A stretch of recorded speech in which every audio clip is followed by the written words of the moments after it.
Hello everyone. तो सेबी का नया रूल आ चुका है एफएनओ से रिलेटेड, जो नेक्स्ट मंथ से लागू होगा 20 नवंबर से। तो देखोगे सेबी काफ़ी दिनों से रिटेलर को मार्केट से बाहर निकालने का ट्राई कर रही थी। बहुत सारा डेटा कि इतना लॉस हो रहा है, बाहर निकल जाओ, 10 में से 9 रिटेलर लूज कर रहे हैं। ये सारा से कुछ फर्क नहीं पड़ा, रिटेलर अपना पैसा लगा रहे हैं मार्केट में, जो भी करना है उनको कर रहे हैं। तो उसके कारण देखोगे सेबी एक नया रूल लेके आई है। अब क्या कर रही है कि आपका ऑप्शन प्रीमियम ट्रिपल हो जाएगा। जैसे आप 1000 रुपीज़ में पहले जो बाय करते थे, उसका 3 गुना हो जाएगा। उसके बाद आपका डेली एक्सपायरी था वो भी खत्म हो चुका है। जैसे डेली एक्सपायरी था उसमें क्या आपको सस्ता प्रीमियम मिलता था, एटीएम पे, आईटीएम पे या फिर ओटीएम, जब भी बाय करते थे आप स्मॉल कैपिटल से बाय कर सकते थे, उसको हटा दिया गया है। तो कोई प्रॉब्लम नहीं है। हम लोग देखेंगे कि इसके बाद भी आपके पास क्या स्ट्रेटजी है, किस तरह से आप ऑप्शन बाइंग कर सकते हो, कितना आपके पास स्मॉल कैपिटल है तो रिस्क ले सकते हो। ये सब हम लोग हिस्टोरिकल डेटा के साथ देखेंगे, ठीक है। तो जैसे मान लो कि आप पहले 1000 में जो खरीद पाते थे, उसके लिए आपको 3000 लगाना पड़ेगा। इसके लिए आपका क्या प्रॉब्लम क्या है, इसमें आपका रिस्क बढ़ गया। स्टॉप लॉस आप लगा नहीं सकते, मतलब अगर आप बीटीएसटी या फिर पोजीशन होल्ड करते हो, वहां पे आप स्टॉप लॉस लगा नहीं पाओगे। तो अगर मान लो कि आप 3000 रुपया वाला ऑप्शन बाय कर रहे हो, तो आपका स्टॉप लॉस तो बड़ा हो गया। इस कारण से कभी मार्केट आपके उल्टा डायरेक्शन में चला गया तो स्टॉप लॉस बड़ा हो जाएगा। तो ये प्रॉब्लम है। यहीं पे ऑप्शन सेलिंग में आपको 3 गुना मार्जिन लगेगा। जैसे आप 20,000 में पहले ऑप्शन सेल करते थे हेज करके, अब आपको 60,000 लगेगा। तो काफ़ी ज़्यादा रिटेलर को इससे इम्पैक्ट पड़ने वाला है भाई। तो इस वीडियो में देखते हैं कि आपके पास ऑप्शन क्या है, आपके हाथ में क्या है, क्या कर सकते हो। ये सब चीज़ हम लोग देख लेते हैं। तो यहाँ पे देखो भाई, हम लोग देखते हैं, मान लो एक सिचुएशन रखते हैं, ठीक है।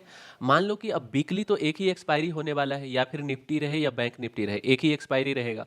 अब मान लो कि आपको लग रहा है कि मार्केट कल ऊपर जाने वाला है, ठीक है। तो आप क्या करते हो, अभी आप कॉल बाय कर लेते हो, कल वाला एक्सपायरी वाला बाय कर लेते हो, तो आपका स्टॉप लॉस भी कम रहता है, आपको सस्ता में मिल जाता है, ठीक है। अब आपके पास वो ऑप्शन नहीं है। मान लो कि आप 5 दिन पहले आपको ये आइडिया आया कि कॉल साइड में बढ़ने वाला है, ठीक है। तो जैसे 26 सितंबर वाला एक्सपायरी पे मैं टेस्ट करके दिखा रहा हूँ। तो 26 सितंबर है, तो हम लोग 5 दिन पहले, मतलब मान लो कि 20 को हम लोग पोजीशन बनाते हैं। मतलब यहाँ से आपका 6 दिन हो गया, मतलब 20 को फ्राइडे को हम लोग पोजीशन बनाते हैं, ठीक है। अब मान लो कि आप एटीएम पे जाते हो और आपको लग रहा है कि मार्केट ऊपर जाने वाला है, तो आप क्या करोगे, कॉल को बाय करोगे। तो अभी हम लोग एक लॉट खरीदते हैं, तो अभी हम लोग को कितना लग रहा है पैसा, 3600। अब क्या है, मैक्सिमम लॉस आपका 3600 लिमिटेड है। अब मान लो कि मार्केट उल्टा हो गया, मार्केट नीचे चला गया, तो आपका मैक्सिमम लॉस कितना होगा, 3600। लेकिन अब नया रूल आने के बाद आपका मिनिमम लॉट साइज जो भी करंट के हिसाब से है, उसका 3 गुना होने वाला है। तो आपका मैक्सिमम लॉस होगा 10,000 रुपया, अगर आप एटीएम पे जाते हो तो। अब सोचो, जिसके पास 10,000 रुपया है, वो पूरा रिस्क तो लेगा नहीं कि पूरा कैपिटल लगा दिए, एक लॉट बाय करके बैठे हुए हैं, कल कहीं उल्टा हो गया तो आपका पूरा कैपिटल जीरो हो सकता है, ठीक है। तो ये प्रॉब्लम है। तो आपके पास इसको सॉल्व करने का क्या सॉल्यूशन है, आप ओटीएम में जाओगे, सस्ता वाला प्रीमियम खरीदोगे, ठीक है। तो सस्ता वाला प्रीमियम हम लोग देखते हैं। मान लो कि आप निफ्टी का 500 पॉइंट ऊपर ले लेते हो, 500 पॉइंट ओटीएम में जाते हो, तो 550 है, तो मान लो 26,000 वाला हम लोग खरीदते हैं, 26,000 वाला हम लोग बाय करते हैं। अब इसमें 3 गुना आपका कैपिटल लगेगा। अभी पहले देखो 400 में आपका मिलता था, तो आप इसको 3 गुना करोगे तो आपका मैक्सिमम लॉस कितना रहेगा, 1200 के लगभग। तो यहाँ पे देखो आपके पास ये ऑप्शन है कि ओटीएम में जाओ। अगर आपका डायरेक्शन सही है तो ओटीएम में आपका डीके भी कम होता है। अगर आप 5 दिन पहले खरीद रहे हो तो ओटीएम उतना डीके नहीं होगा, धीरे धीरे डीके होता है, क्योंकि डेल्टा इसका काफ़ी कम रहता है। तो ये आपके पास ऑप्शन है। तो इसमें डरने वाला कोई बात नहीं है कि मार्केट से आपको बाहर कर देगा। कोई कहीं नहीं जा रहा है मार्केट से भाई, सारे लोग एडजस्ट कर लेंगे।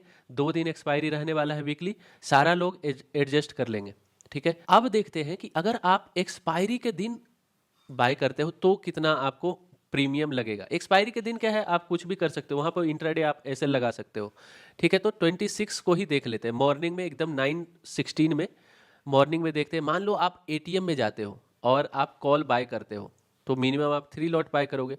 तो एक्सपायरी के दिन देखोगे आपका जो मैक्सिमम लॉस है वो 5600 है, मतलब आप एटीएम बाय कर सकते हो। यहाँ पे एसएल भी लगा सकते हो। इंट्राडे में कोई भी प्रॉब्लम नहीं है भाई, जो बाय करना है, कितना महंगा करना है, कर सकते हो। इंट्राडे में आपको कोई भी प्रॉब्लम नहीं है, आप एसएल लगा सकते हो, तो आपको डरने वाला बात नहीं है यहाँ पे। और यहाँ पे भी ओटीएम वगैरह खरीद सकते हो, यहाँ पे भी और भी सस्ता मिल जाएगा।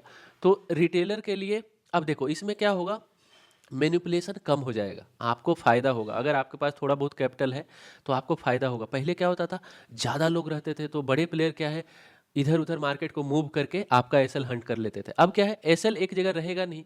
एसएल कोई फिर निफ्टी में कर रहा है, कोई बैंक निफ्टी में कर रहा है, कोई मंथली एक्सपायरी में कर रहा है, कोई कुछ में कर रहा है, तो यहाँ पे कोई इक्विटी में शिफ्ट हो जाएगा। तो आप देखोगे अब एसएल एक जगह रहेगा नहीं, तो मार्केट मैनिपुलेशन कम हो जाएगा, तो आपका प्राइस एक्शन और भी अच्छे तरीके से काम करेगा।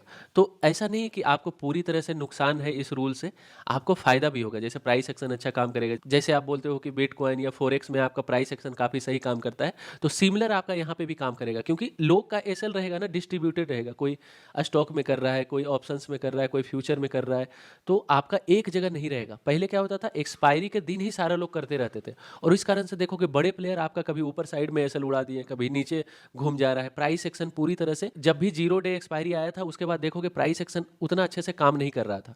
तो ये आपको फायदा होगा, आप सोच समझ के मार्केट में इंटर करोगे, आपका एसएल काफी ज्यादा बड़ा रहेगा। तो जो भी ऑप्शन सेलिंग करते थे स्मॉल कैपिटल से, उनके लिए एक बड़ा प्रॉब्लम है, क्योंकि उनको अब ज़्यादा प्रीमियम लगेगा। आप पास वाला सेल करो, दूर वाला सेल करो, आपको प्रीमियम उतना ही लगता है। आपको प्रीमियम लगभग आपका 3 गुना हो जाएगा ऑप्शन सेलिंग में।